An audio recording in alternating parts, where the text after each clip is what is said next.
আমি নিজের কিছু বদভ্যাস ছাড়তে চাই যা অনেক লম্বা সময় গড়ে উঠেছে, যেমন অতিরিক্ত ফিকশনাল বই পড়া, মুভি দেখা ইত্যাদি। মাঝে মাঝে মনে হয় আমার মানসিকতা বিকৃত হয়ে গেছে, আগে যে স্মরণশক্তি ছিল তা নেই, মনোযোগ থাকে না, বিনা কারণে রাগ ওঠে, প্রোক্রাস্টিনেশন, সময়ের কাজ সময়ে না করা ও ডিপ্রেশনে ভুগছি। কিভাবে এসব থেকে পরিত্রাণ পেতে পারি? আধুনিক পৃথিবীর বেশিরভাগ মানুষ এই রোগে আক্রান্ত। যে ভাই প্রশ্ন করেছেন তিনি হয়তো নিজের কথা বলেছেন, বাকি হাকিকত হলো, বাস্তবতা হলো আধুনিক পৃথিবীর উল্লেখযোগ্য সংখ্যক, বরং বলা যায় নির্দ্বিধায় বেশিরভাগ মানুষ এই বিপদে আজ আক্রান্ত। অর্থাৎ কোনো কাজে মনোযোগ বসে না, এবং কারোর হয়তো মোবাইল টেপার নেশা, কারোর হয়তো ফিকশনের বই পড়ার নেশা, কারোর হয়তো খেলাধুলার নেশা, কারোর হয়তো গেমসের নেশা। ডোপামিন এবং নেশা এগুলো আমাদেরকে আষ্টে পিষ্টে বেঁধে ফেলেছে এবং আমাদেরকে জঘন্য রকমভাবে অসুস্থ করে ফেলেছে। এগুলো থেকে উত্তরণের জন্য আমাদের নানাবিধ উদ্যোগ থাকা উচিত। এর মধ্যে সবচেয়ে বড় করণীয় হলো যেই কোনো কাজ অতিরিক্ত নেশা হয়ে গেলে সেটা ছেড়ে দেওয়া বা সেটা থেকে সরে আসার চেষ্টা এবং সংগ্রাম চালানো দরকার। সবচেয়ে বড় কথা হলো একজন ইমানদার একটা সুনির্দিষ্ট রুটিন, যেটা খুবই প্রোডাক্টিভ হবে, তার জীবনের বারাকা আসবে, এরকম একটা রুটিন সুন্নাহর সাথে, কোরআন এবং হাদিসের সাথে মিল রেখে তিনি নিজের জন্য যে করবেন এবং সেটার উপর আমল করবেন। এবং সুন্নাহসম্মত যে রুটিন হবে সেই রুটিনের উপর তিনি যদি আমল করেন তাহলে ডোপামিন থেকে বেঁচে থাকা তার জন্য ইজি হবে, সহজ হবে ইনশাআল্লাহ। এর বাইরে বিশেষ করে যে বিষয়গুলো তাকে অনেক বেশি আসক্তির দিকে নিয়ে যাচ্ছে, নিজে থেকে সেটা ট্রিটমেন্টের উদ্যোগ নিতে হবে। প্রয়োজনে কোনো মেন্টর, কোনো উপদেষ্টা, শরঈ উপদেষ্টা নিয়োগ দিতে হবে। নিয়োগ দেওয়া মানে বেতনভিত্তিক নিয়োগের কথা না, মানে কাউকে ফিক্স করা উচিত যে আপনি আমাকে গাইড করেন, যিনি কোরআন এবং হাদিসের আলোকে বিচক্ষণতার সাথে আমাকে গাইড করতে পারবেন। তাহলে সেক্ষেত্রে এই গাইডলাইনগুলো মানুষকে অনেক সময় হেল্প করে, নিজেরটা নিজে অনেক সময় করে উঠতে পারে না। সবচেয়ে বড় কথা হলো এবং সর্বশেষ কথা হলো আল্লাহ রাব্বুল আলামিনের কাছে আমাদের কায়মনোবাক্যে দোয়া করা দরকার, আল্লাহ যেন আমাদেরকে নেশাগুলো থেকে বেঁচে থাকার তৌফিক দান করেন। আমাদের টিনেজাররা, উঠতি বয়সের তরুণরা, এমন ছেলে মেয়ে খুঁজে পাওয়া এখন কঠিন যার ভেতরে কোনো নেশা নাই। প্রত্যেকে নানান নেশায়, নানান রকমের বদভ্যাসে আজ আক্রান্ত হয়ে গেছে। আধুনিক পৃথিবীর যে সমস্ত মায়া জাল আছে এগুলো থেকে কে কতটা দূরে থাকতে পারছেন, স্মার্টফোন থেকে, সোশ্যাল মিডিয়া থেকে কে কতটা দূরে থাকতে পারছেন, এটার উপরে অনেকখানি নির্ভর করে আজকালকার যে সমস্ত ডোপামিন, যে সমস্ত আসক্তির বিষয়গুলো ছড়িয়ে ছিটিয়ে আছে, এগুলো থেকে বেঁচে থাকাটা। এই জন্য মোবাইল ব্যবহার করলেও সেটা লিমিটেড টাইমে ব্যবহার করা উচিত। সোশ্যাল মিডিয়ার ব্যবহার করতে হলেও নির্দিষ্ট সময়, আজকাল অনেক অ্যাপ আছে যে নির্দিষ্ট সময়ের পর এটা লক হয়ে যাবে, সেগুলো ডাউনলোড করে আপনি লক করে ফেলেন, নিজের ব্যাপারে নিজের বিভিন্ন রকম বাইন্ডিংস আনেন। এটা ছাড়া আমরা কেউ আসলে রক্ষা পাবো না। আখিরাত তো শেষই, দুনিয়াও বরবাদ হয়ে যাচ্ছে, ঘরে ঘরে ডিপ্রেশন।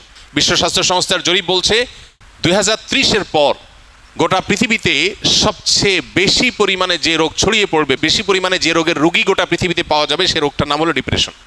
আমরা একদিকে দেখতে পাচ্ছি সুখের উপকরণ, নানাবিধ উপকরণ সুখের, এগুলো দিন দিন বাড়ছে। আবার অপর দিকে দেখতে পাচ্ছি পৃথিবীতে দুঃখী মানুষের সংখ্যা, ডিপ্রেসড মানুষের সংখ্যা, পেরেশান মানুষের সংখ্যা পরিমাণ দিন দিন বাড়ছে। একদিকে আমরা দেখতে পাচ্ছি একটা চিত্র, সিনারিও, যে সুখের বিভিন্ন আইটেমগুলো বাড়ছে, কতভাবে মানুষকে সুখ দেওয়া যায়, দুনিয়াটাকে জান্নাত বানানোর বা একটা দামি জান্নাত বানানোর একটা চেষ্টা, কসরত আমরা একদিকে দেখতে পাই, যে কোনো ত্রুটি, কোনো কষ্ট যেন না হয় মানুষের, সব স্মুথ। এটা একটা সিনারিও। আর আরেকটা সিনারিও হলো প্রত্যেকটা ঘরে ঘরে, বড়রা তো আর বড়রা, মানব ইতিহাসে কখনো বাচ্চারা যেখানে ডিপ্রেসড এরকম ছিল না, এখন ঘরে ঘরে যত আধুনিক, যত উন্নত, যত অগ্রসর, তত বেশি বাচ্চাদের মধ্যেও ডিপ্রেশন বেশি পাওয়া যাচ্ছে, আত্মহত্যার প্রবণতা বাড়ছে। এটা আমাদেরকে বার্তা দেয় জাগতিক এই সমস্ত উন্নতি অগ্রগতির কোনো টুলস মানুষকে সুখী করতে পারে না। আল্লাহ বিজিক্রিল্লাহি তাতমাইন্নুল কুলুব, ঈমান এবং নেকামল ছাড়া, আল্লাহর কাছে আত্মসমর্পণ করা ছাড়া পৃথিবী সুখী হতে পারে না। মানুষ বহু কিছুকে ট্রায়াল করবে, কিন্তু তাকে ব্যাক করতে হবে দিন শেষে ইসলামের দিকে। আল্লাহ তাআলা আমাদেরকে বুঝার তৌফিক দান করুন। নামাজে দাঁড়ালে মাথায় অনেক উল্টাপাল্টা বাজে চিন্তা আসে, যা অন্য সময় মনে পড়ে না। নামাজে মনে স্থির করতে পারি না। অনেক সময় মনে হয় আমার ভেতরেই কোনো এক অস্তিত্ব আমাকে নামাজে মনোযোগী হতে দেয় না। আমি চাই সেই অস্তিত্ব যেন না থাকে। কিভাবে সম্ভব? ভাই, নামাজের মধ্যে যখন দান এবং এরকম যখন পরিস্থিতি তৈরি হয়, তখন তো বুঝাই যায় যে শয়তান এখানে কাজ করছে। অন্য কোনো সময় মনের ভিতরে এত ওয়াসওয়াসা আসে না, অন্য কোনো কাজের প্রতি এত অনীহা আসে না, নামাজে কেন আসে? তাহলে বুঝতে হবে যে এখানে শয়তান অ্যাক্টিভ হয়ে গেছে। একজন ইমানদার এই ধরনের পরিস্থিতিতে আল্লাহর প্রতি ঈমান তার আরও বেড়ে যাবে। এক সাহাবী এসে জিজ্ঞাসা করেছিলেন, ইয়া রাসূলুল্লাহ, আল্লাহ সম্পর্কে আমার মনের মধ্যে বাজে চিন্তা আসে, আমার পেরেশান হয়। তখন নবী করিম সাল্লাল্লাহু আলাইহি ওয়াসাল্লাম বলেছেন, যাকা নাফসুল ঈমান, এটাই তো ঈমান।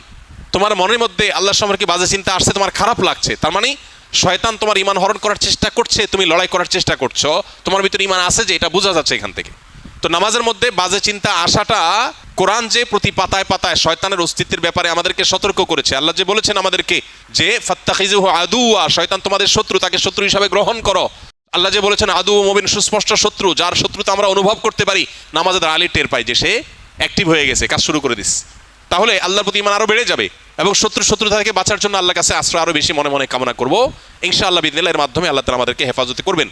এরপরও যদি ইচ্ছার বাইরে কারো মনের মধ্যে এরকম কিছু চলে আসে যেটা তার নিয়ন্ত্রণে না, সে চেষ্টা করবে সরায় আনার জন্য। এটুকু হলে ইচ্ছার বাইরে যেটুকু মন নামাজের বাইরে চলে গেছে এর কারণে গুনাহ হবে না। আর আল্লাহ সম্পর্কে বাজে চিন্তা, এটা এখন ঘরে ঘরে জনে জনে শত শত হাজারো মানুষ আমাদের কাছে কাগজ লিখে দেন যে আল্লাহ সম্পর্কে বাজে চিন্তা আসছে।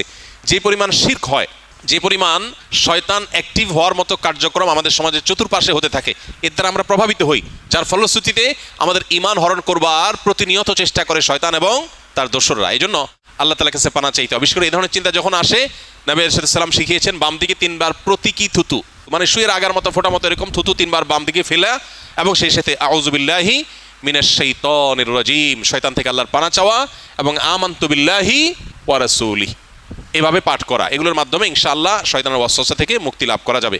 এটা নামাজের বাইরের কথা বলেছে। নামাজের মধ্যে আল্লাহর কাছে মনে মনে পানা চাইবেন এবং শয়তানের সাথে সংগ্রাম করে নামাজের দিকে মনোযোগ দেওয়ার চেষ্টা করবে, এটাই যথেষ্ট ইনশাআল্লাহ। আবু বকর সিদ্দিক লিখেছেন, ইউটিউব, মেটা ও সোশ্যাল মিডিয়া থেকে বিজ্ঞাপনের মাধ্যমে টাকা ইনকাম করা কি হালাল হবে?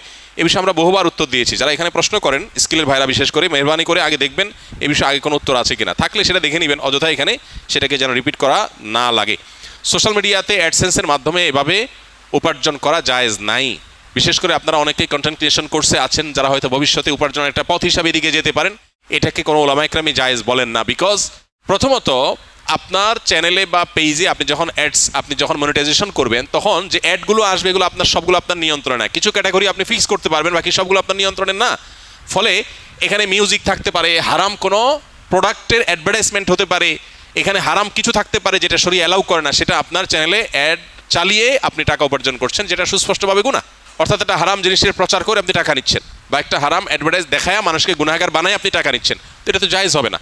এখন প্রশ্ন হলো, আজকাল এই সমস্ত সোশ্যাল মিডিয়াতে বাধ্যতামূলক আপনার অ্যাড চালানো হয়। আপনি অ্যাডসেন্স, আপনি মনিটাইজেশন অন করেন বা না করেন, তারা অ্যাড দেখাবে। এটা যদি হয় তাহলে সেক্ষেত্রে আমরা বলি, যদি এরকম হয় তাহলে সেক্ষেত্রে যে টাকাটা আসবে সে টাকাটা আবার বুস্ট ইত্যাদি করে যেভাবে আসলো সেভাবে খরচ হয়ে গেল, নিজে ভোগ করলেন না। অর্থাৎ যারা দিল তাদের কাছে চলে গেল, অ্যাডটা দেখানোটা আপনার নিয়ন্ত্রণে নাই, তারা ইচ্ছাকৃত বা জোরপূর্বক দেখাচ্ছে, তাদের ব্যাপার এটা।